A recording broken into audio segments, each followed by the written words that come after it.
अच्छा, आप क्या मानते हैं केंद्र सरकार के समय में क्या महिला सुरक्षित है? नो। कैसे ऐसा कुछ कारण है बताइए? क्या ऐसा क्या कारण है जो सुरक्षित नहीं है? तो उसको क्या कदम उठाना चाहिए सरकार को? हमारी 3 बॉडीज हैं, executive, judiciary, legislative. Legislative laws बना रही है, वो हमें आईपीसी में दिख रहे हैं और दूसरे माइनर लॉज में भी दिख रहे हैं। जुडिशरी जो है, it is stricter, it is very stricter. Judiciary अपने जो केसेस सुप्रीम कोर्ट तक जाते हैं, they give the best of the judgments. जो एग्जीक्यूटिव है वो इम्प्लीमेंटेशन भी कर रही है, लेकिन उसकी जो इम्प्लीमेंटेशन है उसमें करप्शन इतनी ज़्यादा है कि अगर आप तीसरे इंसान तक अपनी आवाज़ पहुंचाना चाहते हो तो दूसरा इंसान आपके साथ एक करप्टेड वे में डील करता है। So that becomes a road block कि when you want to reach somewhere you have to get through the corrupted road. So corruption अभी जो गांव में है या बाहर में है, हाँ तो जी। कहीं ना कहीं बिना दहेज में प्रेशर किया जा रहा है। जो अगर कहीं शादी हो जो नारी को लेके कहीं ना कहीं, बिल्कुल। तो बिना दहेज में कुछ संभव नहीं हो पा रहा है। तो इसको लेके कहीं ना कहीं प्रेशर दिया जा रहा है नारी को लेके, तो इसके बारे में आप क्या कहेंगे? हमारी सोसाइटी इतना कुछ ज़्यादा कस्टम में इंडल्ज हो चुकी है, यानी कि उसमें घुस चुकी है कि आज अगर हम बोल भी दें, लॉज भी बना दें कि डाउरी नहीं लेंगे, तभी भी कहीं ना कहीं ये हमारी इतनी ज़्यादा रूट कर चुकी है ये कस्टम कि डाउरी के बिना शादी को शादी नहीं माना जाता, which is I think very अभी भी टैबू है सोसाइटी में, और ये बहुत बड़ा इविल है। हमें चाहिए कि जो एजुकेशन की पॉलिसीज़ गवर्नमेंट लेकर आ रही है उसको इतनी अच्छे से इम्प्लीमेंट करे कि उसमें ये पढ़ाया जाए कि डाउरी एक एसेट नहीं होता, जो लॉन्ग टर्म एसेट होता है वो एक महिला की एजुकेशन ही होता है। अगर ये अवेयरनेस अच्छे से हमारी सोसाइटी में आ जाएगी तो मुझे लगता है कि फिर भी ये जो स्टेप होगा वन इंडिविजुअल का होगा। जैसे हम देखते हैं क्लीनिंगनेस में कि अगर एक इंसान अपने आप पर ये जिम्मेदारी मानकर चले कि मैंने यहाँ पर कूड़ा कचरा नहीं फेंकना, वैसे ही हर चीज़ को अप्लाई करता है, हर लॉ भी वैसे ही अप्लाई करता है, चाहे वो डाउरी को लेकर हो, चाहे वो क्राइम्स को लेकर हो, चाहे वो ऑर्गेनाइज्ड क्राइम्स को लेकर हो, चाहे किसी भी लॉ को लेकर हो। तो वुमेन के अगर आप रिगार्डिंग पूछ रहे हैं तो ये हमारा इंडिविजुअल स्टेप होगा। हर एक सोसाइटी चेंज लाने में थोड़ा टाइम लेती है, जैसे कि इंडस्ट्रियलाइजेशन में भी कितना टाइम लिया, कमर्शलाइजेशन में भी टाइम लिया, हर चीज़ को टाइम लगता है। डीमोनेटाइजेशन भी हमने एकदम से हमने इसको नहीं लिया था, लेकिन धीरे धीरे हमने उसको इम्प्लीमेंट करा। इसी तरीके से with in the time period मुझे लगता है कि जैसे जैसे वन पर्सन अपने अपनी तरफ से स्टेप लेगा तभी हमें लगेगा कि हाँ सोसाइटी में कुछ चेंज हो रहा है। तो क्या लगता है कि ये जहेज को लेकर क्या सरकार को कदम उठाना चाहिए? सरकार कदम उठा चुकी है, हम सोसाइटी के लोग कदम नहीं उठा रहे हैं। अभी आपको क्या कहेंगे कि अभी जो महिला को लेके ये अभी जो आरक्षण के लेके आया है, जो आरक्षण के बारे में आप क्या कहेंगे? जो देखिए महिला का जो महिला आरक्षण, हाँ, उस पे हमेशा महिलाएं नंबर 1 पे रही हैं। ये उनकी सुरक्षा को लेकर जो भी उनके महिला के इनके रिगार्डिंग में जो भी लॉज बने हैं उनके हमेशा फेवर में बने हैं, और हमेशा हमारे लीगल सिस्टम में भी हमने देखा गया है कि जो लॉज हैं वो वुमेन की तरफ ज़्यादा वेटेज देते हैं। लेकिन ये धीरे धीरे हमें जब लॉज सस्टेन होता है, हमें जब सोसाइटी में पता चलता है कि उसकी इम्प्लीमेंटेशन कैसी है, उस पर ऊपर डिपेंड करता है कि उसका बैलेंस किसकी तरफ जा रहा है, ज़्यादा प्रॉस की तरफ जा रहा है या कॉन्स की तरफ जा रहा है। अच्छा, ये भी अभी और एक भी योजना है जो कि बेटी पढ़ाओ बेटी बचाओ के। Of course not only daughters, मुझे लगता है कि every Indian needs to be educated, because जो एजुकेशन है वो तो हमारा आर्टिकल में राइट तो है ही है, फंडामेंटल राइट तो है ही है, लेकिन इक्वालिटी अमंग वुमेन जो मैन के बराबर हों वो। और ज़रूरी नहीं है कि हमें सिर्फ यही कहना है कि बेटी बचाओ बेटी पढ़ाओ। एक्चुअली बचाना भी ज़रूरी है, पढ़ाना भी ज़रूरी है, लेकिन उसमें बैलेंस नहीं है। हम आज भी देखते हैं कि गांव में जो बिछड़े हुए इलाके हैं ना, वहाँ पर अगर हम देखें एजुकेशन का, वहाँ पर ना तो सिर्फ आदमियों में एजुकेशन है ना औरतों में एजुकेशन है। और जो ऊपर उठ के वुमेन आ भी रही हैं ठीक है, लेकिन फिर भी उनकी जो इक्वलिटी है ना वो भी फिर भी बराबर नहीं है।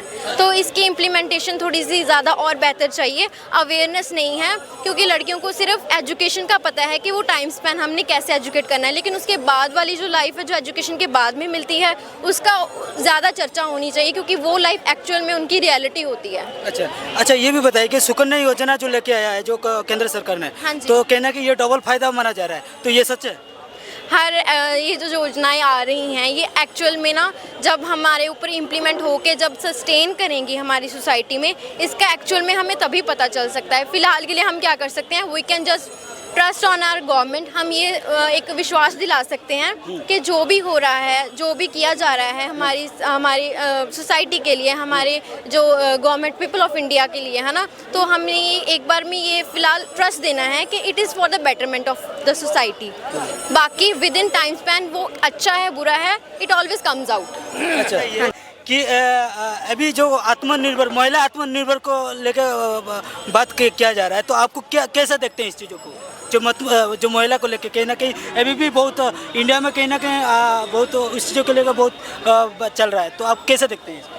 आत्मनिर्भरता घर से शुरू होती है। जब हम as a father, as a brother एक फीमेल को उसका सपोर्ट बनते हैं, तब फिर वो जब बाहर निकलती है अपने आप सपोर्ट सिस्टम निकल जाता है। जैसे फाउंडेशन होती है बिल्डिंग की, अगर उसकी फाउंडेशन स्ट्रांग होगी, वैसे एक लड़की की फाउंडेशन उसके पेरेंट्स होते हैं, उसका घर होता है। जब वहाँ से फाउंडेशन स्ट्रांग होती है तो बाहर जाके अपने आप एक्सेप्टेंस मिल जाती है। So it always start with the home. अच्छा, तो हैरेसमेंट को लेकर कहीं ना कहीं बहुत बढ़ते जा रहा है, तो कहीं ना कहीं उससे पहले भी बहुत आ रहा है, तो इस चीज़ों के लिए आप सरकार को क्या कहना चाहेंगे? दिल्ली में जो ये सेक्सुअल हरासमेंट्स के क्राइम्स हैं ये बढ़े हैं, और मुझे लगता है इसका एजुकेशन से कोई लेना देना नहीं है। और आईपीसी में जो हमारे सेक्सुअल हरासमेंट के केसेस वगैरह जो भी इसका लॉ है दिया भी हुआ है, इसकी इम्प्लीमेंटेशन भी हो चुकी है, लेकिन हमारी जो इंडिया है वो इंडिविजुअली मेंटालिटी उतने लेवल की नहीं बढ़ी है जो हम वुमेन को सेफ फील करा सकें। अच्छा, दैट्स द पॉइंट कि हमें सबसे पहले उनको सेफ फील कराना होगा। आज भी अगर लड़की सड़क पे चलती है तो वो अंधेरे से नहीं डरेगी, लेकिन अगर उसके पीछे कोई परछाई आ रही है वो उससे डरेगी। उसको ये लगेगा कि उसके पीछे कोई आदमी तो नहीं है। तो इसीलिए मुझे लगता है कि ये डर निकालना ज़रूरी है, और ये तब निकलेगा जब हम उनको हौसला देंगे और हम ऐसी सोसाइटी क्रिएट करेंगे कि जहाँ पर उनको लगे कि हाँ हम बाहर आ जा सकते हैं। और ये ज़रूरी है कि हम लॉ को हमेशा मान के चलें कि ये हमारे लिए बना है, लॉ को डराने के लिए नहीं, धमकाने के लिए नहीं है। अगर एक इंसान को हम बिना लॉ के और ऑर्डर के बाहर खड़ा कर दें तो वो तो अगले दिन जिंदा भी नहीं मिलेगा। So law and order is for the control of the society, rest lies in the hands of people how they use it. अच्छा, आप क्या मानते हैं केंद्र सरकार के समय में क्या महिला सुरक्षित है? नो। कैसे ऐसा कुछ कारण है, बताइए, क्या ऐसा क्या कारण है जो सुरक्षित नहीं है, तो उसको क्या कदम उठाना चाहिए सरकार को? हमारी 3 बॉडीज़ हैं, executive, judiciary, legislative. Legislative laws बना रही है, वो हमें आईपीसी में दिख रहे हैं और दूसरे माइनर लॉज में भी दिख रहे हैं। जुडिशरी जो है it is stricter, it is very stricter. Judiciary अपने जो केसेस सुप्रीम कोर्ट तक जाते हैं, they give the best of the judgments. जो एग्जीक्यूटिव है वो इम्प्लीमेंटेशन भी कर रही है, लेकिन उसकी जो इम्प्लीमेंटेशन है उसमें करप्शन इतनी ज़्यादा है कि अगर आप तीसरे इंसान तक अपनी आवाज़ पहुंचाना चाहते हो तो दूसरा इंसान आपके साथ एक करप्टेड वे में डील करता है। So that becomes a road block कि when you want to reach somewhere you have to get through the corrupted road. So corruption act भी है, लेकिन again it's comes to the implementation which is very slow. अच्छा, तो आपको क्या कहना चाहेंगे कि जो क्या महिला को लेके गवर्नमेंट सरकार को ऐसा क्या कदम उठाना चाहिए ताकि आगे जाके जो गांव के जो पिछड़े जो है जो इस चीज़ों के लिए कहीं ना कहीं वो आगे चले, तो इस चीज़ों के लिए क्या होना चाहिए, क्या कदम होने चाहिए सरकार? लॉज बन चुके हैं, जजमेंट्स बहुत आ चुकी हैं, लेकिन I think implementation is necessary. देखिए 20 years imprisonment भी होगी है, which is more than the death penalty and life imprisonments also for the rape cases especially and sexual harassment against the women, but still implementation is very important. Implementation में deal है।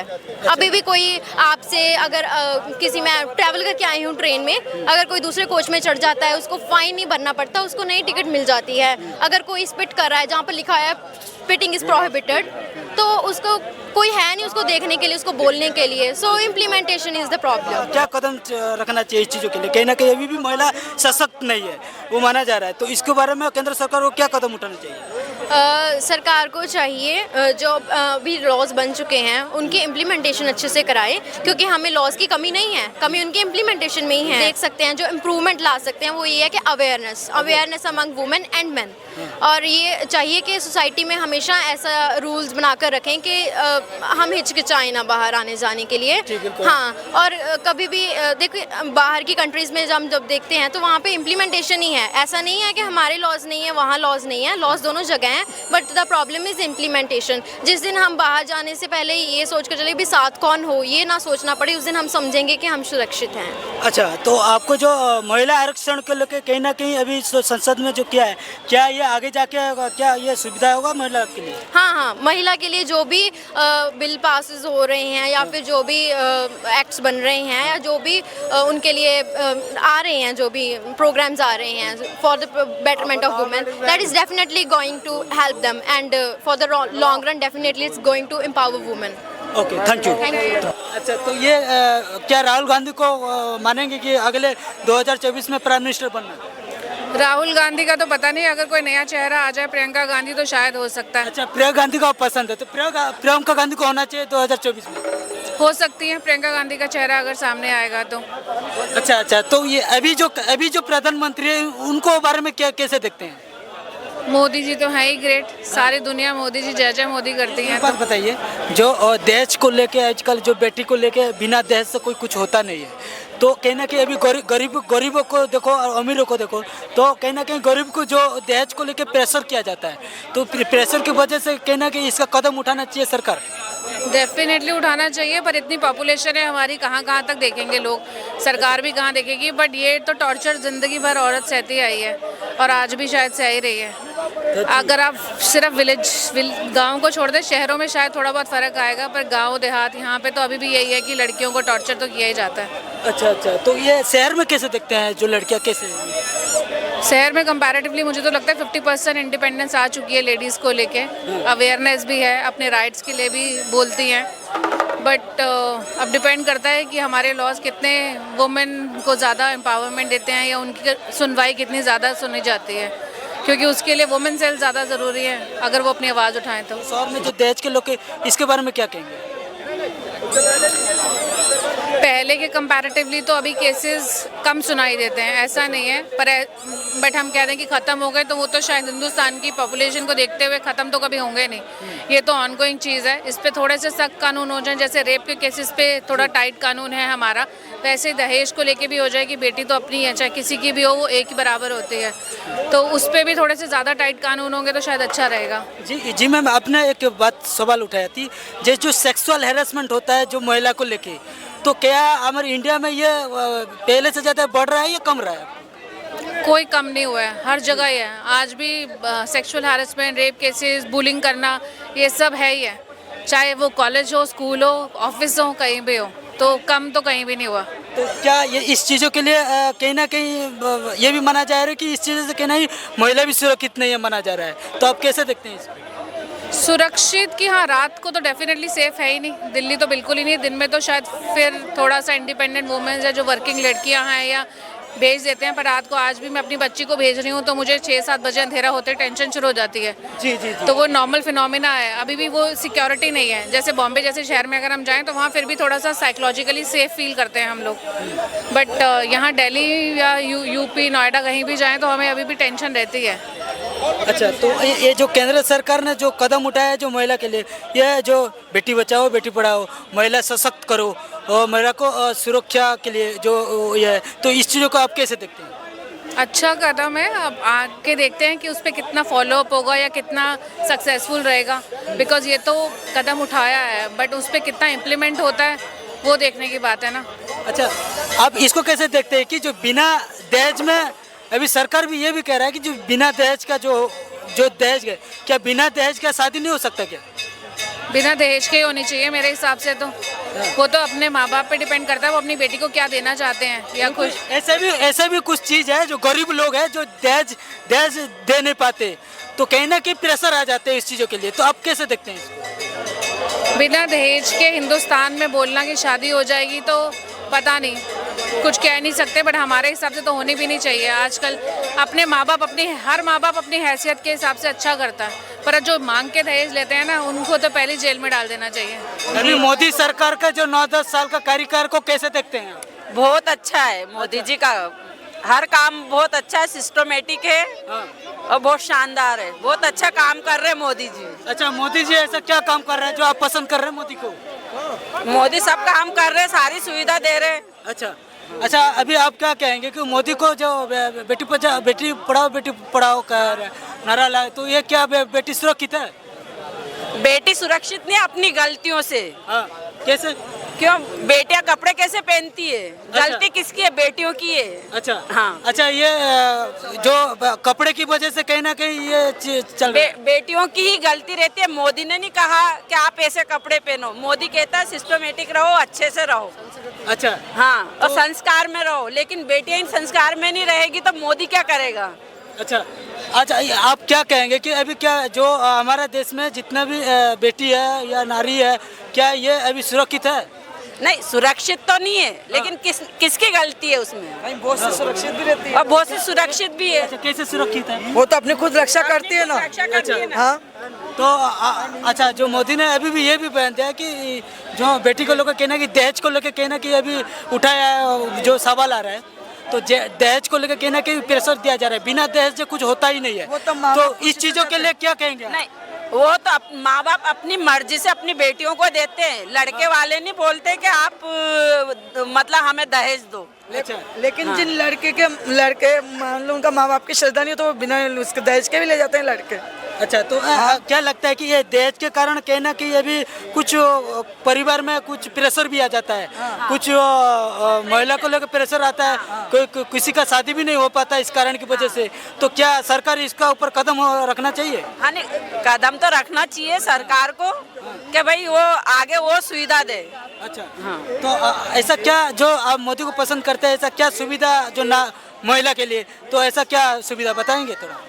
महिला के लिए जैसा अभी शिवराज चौहान ने लाडली बहना का करा, अच्छा। आवास का करा, अच्छा गैस की टंकी का करा। अच्छा महिला को बहुत सुविधा दे रहा है शिवराज चौहान ने। सुविधा दे ही रहे ना, शिवराज चौहान ने भी दिया है। कितनी सुविधा दी महिला को, बहुत सारी सुविधाएं दी। जब तो महिला ने उनको अच्छा, जिताया जो बीजेपी जैसे कि सुकन्या को बारे में जो बोला जा रहा है, इसके बारे में क्या कहेंगे? क्या ये सच्ची है कि सुकन्या में डबल फायदा मिलेगा? अब ये तो हमें इतना पता नहीं है। लाडली लक्ष्मी योजना में तो है। अच्छा, लाडली योजना से वो कैसा है बताइए? उसमें तो है ना, वो तो शादी के पैसे दे रहे ना। अच्छा, शादी का पैसा दिया जाता है पूरा, सब नीचे से लेकर ऊपर तक। लाडली बहन मतलब लक्ष्मी योजना को। अच्छा, लक्ष्मी योजना में वो दे रहे ना रुपए।